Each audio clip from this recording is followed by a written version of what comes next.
L'homme, comme le criquet ou la plante que ce dernier mange, a besoin d'oxygène pour vivre sur Terre.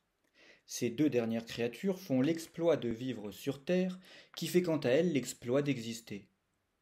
L'homme ne serait pas un plus grand spectacle que le criquet ou la plante s'il se contentait de faire ce que ces deux derniers font, c'est-à-dire respirer, manger, boire et se multiplier.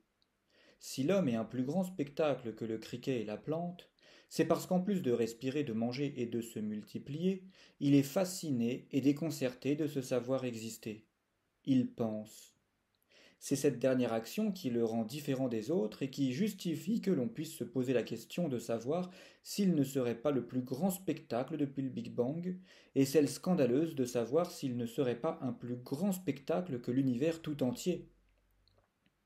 Nous nous demandons si un cerveau d'1,5 kg conscient une minute, c'est-à-dire si un cerveau qui s'interroge et se voit en train de le faire une minute, ne pèserait pas plus lourd que plusieurs univers de plusieurs milliards d'années chacun, seulement capables d'exister, mais non de se voir exister et d'en être fascinés. Beaucoup de créatures vivent sur Terre, mais presque aucune ne le sait véritablement. Presque aucune n'a conscience de l'immensité de la chose. Il existe en Suède un épicéa commun qui vit depuis des milliers d'années.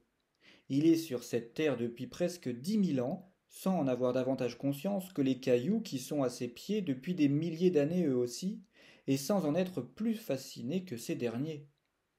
La terre sur laquelle il vit a des milliards d'années, et n'en a probablement pas conscience.